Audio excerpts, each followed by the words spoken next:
If you like adventure activities like paragliding, river rafting, and rappelling, there's one place you must have definitely heard about, and it's called Bir. Bir in Himachal Pradesh is known for paragliding, and it is one of the safest destinations in India to do paragliding. And if in the coming months you're planning your trip around paragliding, then I would recommend you to stop, because from mid-July to mid-September, paragliding in Bir is shut.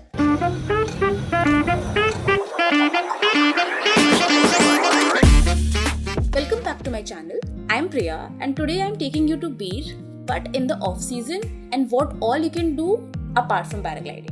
So let's start at the beginning. To reach Bir, you'll have to take an overnight bus from ISBT Kashmiri Gate in Delhi, and this bus takes around 12 hours to reach the bus stop in Bir. Obviously, Palampur also lies on the way, and even that is a pretty little town, but that is something that you can visit later because the bus directly goes to Bir.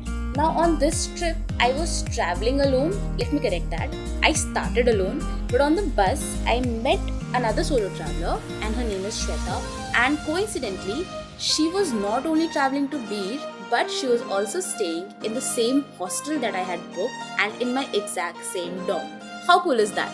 And this is the reason why you should solo travel more often.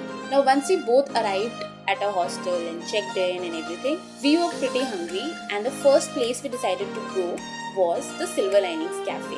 And in the coming vlog, you will see that this vlog is also about the places where you can eat, because trust me, Bir is a pretty scenic town in its own. There's a landing site, there are monasteries, there are cafes, there are tea plantations, and there are pottery classes that you can take up, and all of these things I'll tell you in detail about.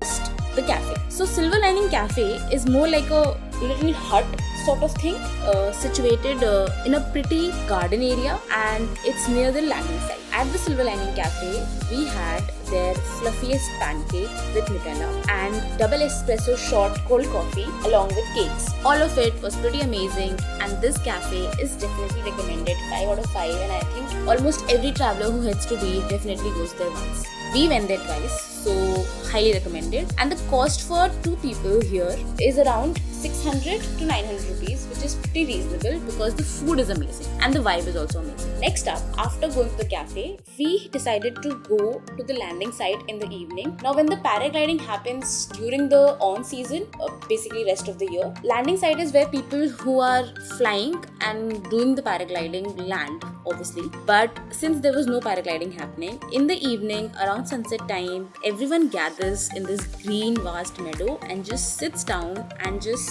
looks towards the direction of the sun and just watches the sun go down. It was one of the most scenic sunsets I've ever seen in my life, simply because it was clean, it was beautiful, and I don't even remember the last time I had spent that much time watching a sun go down. So this is one thing that we did for the next 3 days also, because watching sunsets in Bir is an experience in itself, and I highly recommend that. Next up, we visited 3 cafes more.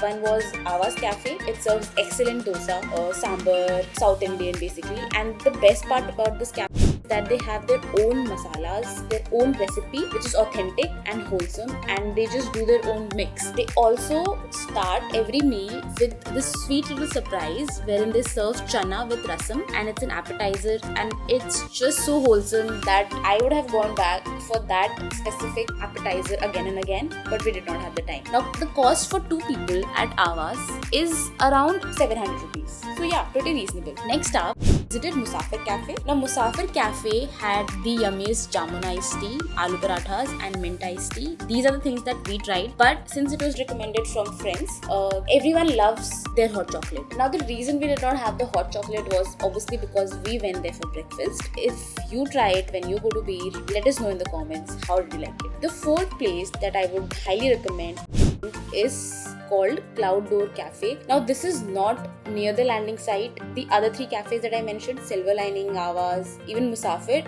they are after the landing site. But this one, Cloud Door Cafe, is at the beginning of the road. Basically, it's near the bus stop. So plan your trip accordingly, plan your time accordingly. And I would recommend going to Cloud Door for their chicken biryani. They serve excellent pizzas also. That is what my friends recommended, but we did not have the appetite for it. The chicken biryani is amazing. It's served in a good good quantity, which is sufficient for 2 people, and then they serve lemon iced tea, they serve cold coffee, and they make their own kombuchas. All of it is amazing. They even have a shelf full of books. In fact, even Silver Lining Cafe had a shelf full of books, and that is a very good selling point for me. So yeah, all the cafes in Beer are pretty wholesome and authentic in their own ways, so definitely check them out. Other cafes that I did not visit on the trip but recommended by my friends are June 16 Cafe. Now this is one of the most popular cafes in Beer, but it is also closed during the off season along with paragliding, and they do also serve one of the best hot chocolates in the town. Next up is Northern Cafe,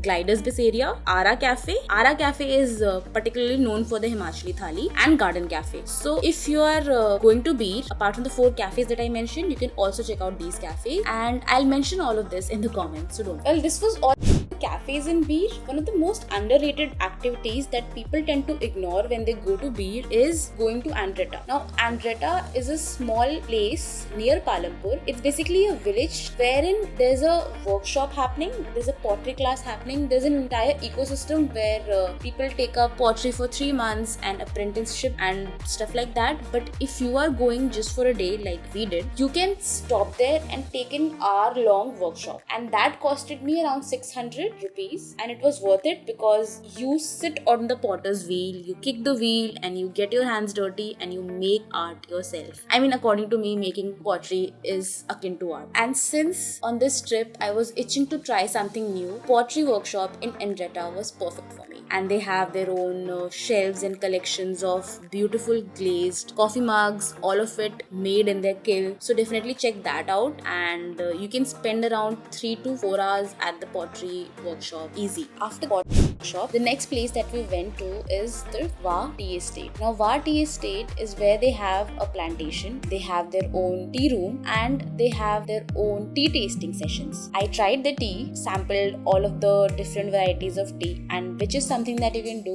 if you are a chai lover like me. Apart from that, you can spend time at their plantation, which is an experience in itself. But the best part about visiting the tea estate was sitting at their tea room overlooking the plantations and having a hot piping cup of chai with tea leaf pakoras. Yes, you heard that right. The tea room serves tea leaves pakoda, which is crunchy and delicious and something that you should definitely try, and we loved it because it was our first time along with the chai. So there's nothing like it if you are a tea lover to have chai in a little tea plantation. The cost of these 2 dishes at the tea room was 661 rupees. The last, definitely not the least, beautiful place that we went to is the Gunehar waterfall. Now when you don't have paragliding to do in a place like Beer, you tend to look for more beautiful places to go, and Gunehar waterfall was an extremely beautiful surprise which was recommended by my friends. To reach the waterfall, you'll have to go